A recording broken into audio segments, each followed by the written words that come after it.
Can a case against genocide succeed at the International Court of Justice? Gambia's legal action against Myanmar for the systematic persecution of its Rohingya minority begins at the ICJ.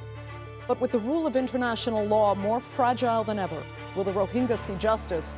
And will future cases against genocide see their day in court? I'm Andrea Sankey, and this is the Newsmakers.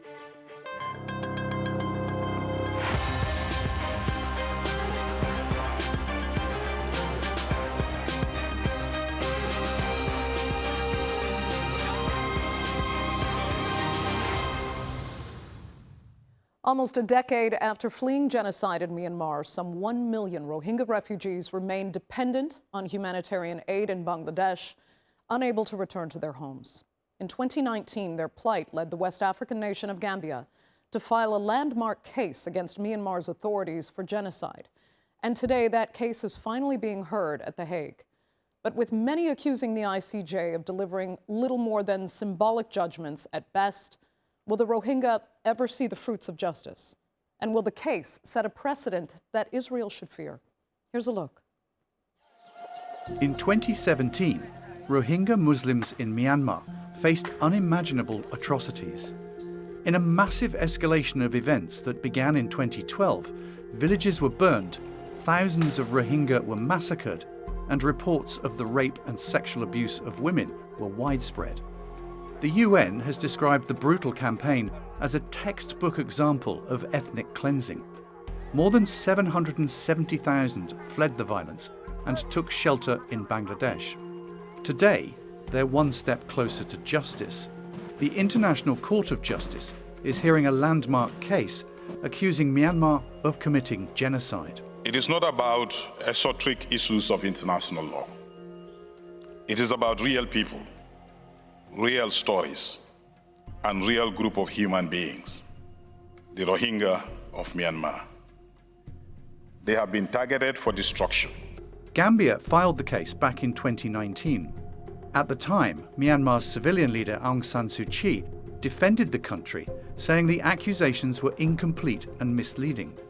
Her supporters said she was acting under pressure from the military, but critics accused her of being complicit. But since then, a lot has changed in Myanmar. A military coup in 2021 overthrew Suu Kyi and put the alleged perpetrators of the atrocities in charge. And as civil war rages between the junta and various anti-government forces, rights organizations warn that the persecution of Rohingya is only getting worse. Some survivors have traveled from refugee camps to The Hague to tell their stories in front of the International Court for the first time. This time, we don't just hope to get justice, we demand it. And we would like to ask the court to take the actions against the Myanmar dictators, the leaders of the Myanmar military who committed the genocide. They have to be accountable, and they should be punished. The same demands echo in Cox's Bazar, where more than 1 million Rohingya are living in dire conditions. In overcrowded camps, people are entirely dependent on aid. They have no right to work and little access to proper education. And cuts to US aid funding are pushing already vulnerable people closer to hunger, crime, and abuse. Today, they are dreaming of regaining what they've lost. The entire international community should come together and make a final decision for the Rohingya, through which the Rohingya can live in their own country for a long time in peace and can build a democratic state with equal rights alongside other ethnic groups. The outcome of Gambia's case will also set an important precedent for other conflicts. For the first time, the world's top court will decide on a genocide case brought by a country that was not directly harmed. The case has clear parallels with South Africa's filing against Israel's genocide in Gaza. The ICJ rulings are not binding though, and there is no enforcement mechanism. Yet the decision could still carve a path towards justice, not only for the Rohingya, but for victims of atrocities around the world. Now, the United Nations says this case will likely set critical precedents for how genocide is defined, proven, and remedied. But others aren't so confident. So joining me now to discuss what this case could mean for international justice and for the Rohingya themselves are from Paris. Former chairperson of the UN International Law Commission and honorary president of the French Society for International Law, Alain Pellet. From Washington, Rohingya human rights activist and founder of Refugee Women for Peace and Justice, Lucky Karim. And from London, exiled activist and co-author of the slow-burning genocide of Myanmar's Rohingya, Maung Zarni. Thank you all so much for being with me. Alain, I'll start with you since you are the legal expert and have seen the legal merits of this case. How much are you really expecting from these proceedings? Well, I'm expecting a clear recognition of the responsibility of the state of Myanmar. As you probably know, the International Court of Justice is not judging individuals, but states. And it will be not a first precedent, but it will be, there has been already 2 cases concerning genocides which have been judged, and I was part of these for the in defending the Bosnia and Herzegovina against Serbia.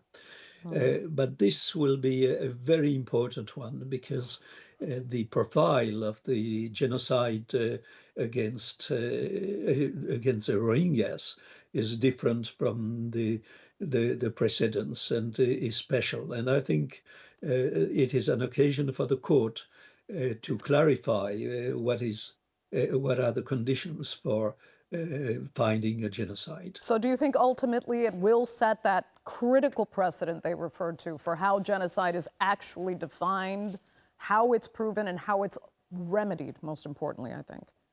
Absolutely. Okay. That's exactly what I think the community of lawyers expect. And while I have the I can speak, just let me say that contrary to the your 2 other guests, I am really a lawyer, not an activist. But of course, I have sympathy for the case I accept to be in. Okay. Let me ask Lucy then, as a Rohingya refugee yourself, how much is really riding on the successful prosecution of this case? I think, the Rohingya, I just have to start by saying that it is not the genocide against the community is not a past event. It is an ongoing process. Systematically, politically, the Rohingya have been persecuted for decades long. And the Myanmar's case before the ICJ is just an important one. We've had the one back in 2019, a year after the community was forced to flee home, and we all were in refugee camps, still in Bangladesh. And this is going to be the most important time for us, which we'll detail into the case, and going to be hearing from both the Gambia and Myanmar.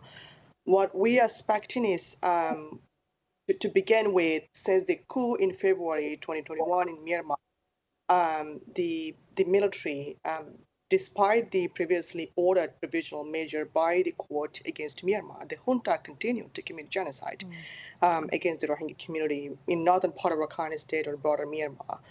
So we've seen the result. As a result, tens of thousands of Rohingya individuals have been forced to seek refuge into neighboring country, Bangladesh, since 2023 August, which brings to a population of more than 1.3 million people languishing today in Cox's Bazar refugee camps. So that all being said, it is just an important process for us at the ICJ court, the International Court of Justice. What we are hoping is to be recognized this as genocide from everything, all the actions that we have experienced and witnessed, even after the provisional measure being ordered against the Myanmar by the court. Yeah, if you can speak quickly to, as well, Lucky, how much does it mean for the victims, those survivors who are actually testifying, just to have a day in court? It feels like I can begin with saying I remember watching the first hearing at the ICJ back in 2019 from my tiny shelter, like millions of other refugees. and a day that felt like a rebirth to this world for all refugees, for all Rohingya, including myself. So I can already feel the individuals, feel the victims that are testifying in the Hague this week. What it means for them, for every individual, every Rohingya is actually renewing the hope for all of us, and it feels like a reborn to this world finally. Okay. We all overwhelmed with so much hope and expectation of some improvements and changes to the lives of Rohingya in Myanmar. Maung Zarni, then, what about the regime's defense here? Why, in your opinion, is it not convincing? And do you expect it to go down the same way that Aung San Suu Kyi's testimony did back in 2019? Well, I mean, the Burmese military spearheaded the genocide and institutionalized what myself and my colleague Natalie Brinham called the slow-burning genocide. Starting with stripping of any legal protection that all people in Myanmar or within its national boundaries are entitled to. So, I don't think like the Myanmar military representing the state there has any, a solid defense. But that said, I must also agree with Lucky when she says, the Rohingyas feel hopeful. And I was at both the opening proceedings in 2019 and also the following that at the session that the court issued binding provisional measures in January 2020. So I'm really excited this case is going forward. However, I take a different perspective from both respectable co-panelists. The legal scholar from Paris and also Lucky, my Rohingya sister from Washington, from two different perspectives. One is this case is proceeding at the International Court of Justice, which is the principal United Nations organ, the sorting out legal disputes or conflicts between UN or among UN member states. At a time when the United Nations, for all intents and purposes, and its organs seem to be, collapsing. It's precisely because the most powerful political actor, the United States, has attacked any judicial organs that want to establish the universality of the application of the Genocide Convention, like i.e. Israel, for instance. And then the second point is, just very briefly, the second point I want to make is that whatever the ruling, which I think is going to be in favor of the Gambia, will leave the structures and institutions that perpetrated or that enable the perpetration of genocide in Myanmar intact. The reality on the ground will not change. And I wanted to speak further about that. Let me get to Alain then again, because on the first parts, Alain, as a lawyer, in this case in particular, what will be the most difficult kind of parts for the prosecutors in overcoming the defense's arguments here? Then, as well, twofold question, how detrimental, is that respect and adherence to international law and order being eroded so badly over the course of the last years that Maung Zarni was referring to? Well, I think that all genocide cases are specific. In this one, maybe the most difficult will be to prove that there was an intention, a deliberate intention to genocide whole people. But for me, there is very little doubt about that. Maybe in this case, as in many, unfortunately, the main issue will be, and then when the court has found that there was an intent, that the facts show that there was a deliberate intent to commit genocidal acts, and that they are attributable to the government, then what happens? This is what worries me with this case. More than the finding. Honestly, I have worked on this case, not as a lawyer for the Gambia, but for an intervening party, which is Slovenia in that case. My conviction is that there is no doubt on the two main issues, intent and facts. But proving the deliberate intention, that would be challenging in any context. But also, Alain, very quickly, I mean, more broadly, as I asked before, how much it really concerns you, the fact that international rule of law has really been eroded by major powers, particularly over the last decade, and, you know, really dating back, I think, mostly to the Iraq War. And the fact that the ICJ has no enforcing mechanism.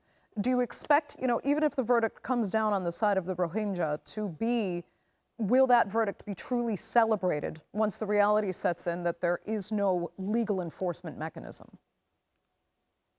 Well, it's not specific to that case in any case.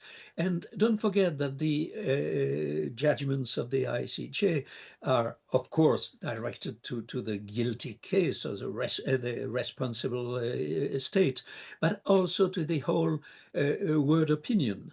And I think it can change things. I was, and still am, lead counsel for the state of Palestine in the genocide against the Palestinian people. And I think that the advisory opinions and the provisional orders which have been made by the ICJ in that case were quite material in changing the opinion and maybe of some world leaders like the French president, for example, on the genocide in Palestine. And the same is true for the Rohingyas, which is, I'm afraid, a bit a forgotten genocide. Okay, well then let me ask Lucky, what for you would be the ideal outcome for the Rohingya here? They obviously want to return to their homes, but now the entire country is marred in a state of conflict. We also have Bangladesh still asking these refugees to leave. You know, at one point they said it was actually safe for them to return and that the process needed to start, when basically the rest of the world had said it absolutely is not. So what would your ideal outcome be realistically? To me, as community members and to the whole Rohingya community, while there's a need for justice and accountability, it is crucial to end impunity in Myanmar. It is very important to ensure immediate protection for the remaining members of the Rohingya community in the country, both in northern part of Rakhine State, but also broader Myanmar. Most importantly, I think to also flag on the military in Myanmar has continued to use their discriminatory policy to target the Rohingya community, both after the coup and continuously even to this day. So this is sending, and we have also witnessed so many terrible events in Myanmar, despite the hearing continuation at the ICJ court in The Hague, including the recently held so-called election, which has been widely rejected as JAM. And it sent a warning sign to the refugees in the camps, those in Myanmar, but also the internally displaced people, IDPs in Myanmar as well. So the continuation target against the Rohingya community and other civilians in Myanmar by the junta, despite the several arrest warrants by different countries, despite the previously major ordered by the ICJ, and continuation of the hearings at the court, they continue to target the Rohingya community politically and more systematically. So more importantly, what we expect all of these immediate protection for the Rohingya, remaining members of the Rohingya community in the country, and to make sure there's no further atrocities against the Rohingya. Right, to make sure there are no further, but okay, Mongzarni, go ahead. I think it is really important to emphasize that we must not, portray the ICJ proceeding, and even including the ruling, as some kind of ground for hope, because that will be, providing, giving the victims a double whammy of false hope. And there is an entirely new reality on the ground. The Rohingya ancestral land of Western Myanmar, particularly northern Rakhine State, next to Bangladesh, is now under the practical, administrative, and political control of the Arakan army, which is another Islamophobic, the ethnic militia. And so I think, even if Myanmar military wants to, in the unlikely event of, follow through the ICJ's final verdict, they don't control the realities. It's a new militia, a non-state actor controlling the lives of Rohingya. That's number one. And the other part is, I think the main problem is the ICJ having no enforcement mechanism. This is a similar case to 1831 U.S. Supreme Court versus Andrew Jackson, the U.S. president, that when it comes to the Supreme Court ruling against the U.S. president, and Jackson's response over the ruling that Cherokee Indians in the United States were sovereign and they cannot be forcibly relocated. And Andrew Jackson said, a rather memorable thing. Just like, well, now the judges have ruled, let them enforce it. And when it comes to international accountability and justice, the United Nations, with the exception of the Security Council, has absolutely no enforcement mechanism. So I think that it's important not to overplay the impact of these legal rulings, as although they may be very exciting to legal professionals. Let me ask Lucky, though, because I can see you agree. And if that is the case, and it can't be enforced, whether or not the judgment comes down in favor of the Rohingya community almost seems irrelevant. And if that is the case indeed, what is the end game for this million-plus Rohingya population that has been left to languish in refugee camps and also fall completely out of the attention now, really, of the international community because of so many other geopolitical issues? Well, there are two things. First, I agree with the point of military losing the almost entire control of the whole Rakhine state, where the majority of Rohingyas are from, including myself. And so that has been under the control of Rakhine army for the last past years. However, we must not forget that the military is the key actor in destroying the entire community. Not only the genocide to begin with. Genocide did not start in 2017. It is not the only first time Rohingya became refugees in Bangladesh. It was maybe more than a number of times. There were times when Rohingya were refugees to Bangladesh and were sent back and came back again after a decade or so. So it is a continuation process which continues even to this day. And so we must not forget that the military is the key actor to begin with, to target the Rohingya community more politically, systematically, over and over again. And Bangladesh has hosted kindly and more genuinely the Rohingya community for a number of times, not just in 2017, not just in 2024, and for a number of times, for decades long. We still have refugees in Bangladesh who have been there for a few decades. Right. While also at the same time, the control, losing the control of Rakhine state does not define to whether the military to be held accountable or not. They definitely and must be held accountable for what they've done intentionally. However, when it comes to repatriation for the Rohingya community, that's a completely different thing, because we want to go to our homes, and that's what the community is asking for, which is no longer under the control of military. However, that's the ultimate goal for Rohingya to go. Alain, just quickly, much mention has been made of the ultimate goal of Palestinians through this case at the ICJ brought by South Africa. The ultimate goal for them is the same. So how closely will South Africa really be watching this case for precedents, and do you think it will ultimately matter to that case for the Palestinians? I must say, at least for us, the lawyers for Palestine, we certainly will look at it very seriously because, again, it will show the limits of what can be called a genocide or not. So I think it is very important for us, for the Palestinian case, to know what the court will decide.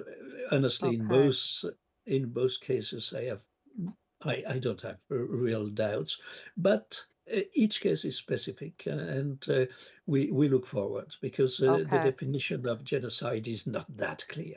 Alain Pellet, that will have to be the final word for this edition of the Newsmakers. I'd like to thank all three of my panelists so much for being with us, our viewers for joining us as well. Remember, you can follow us on social media. Do be sure to subscribe to our YouTube channel. I'm Andrea Sankey. We'll see you next time.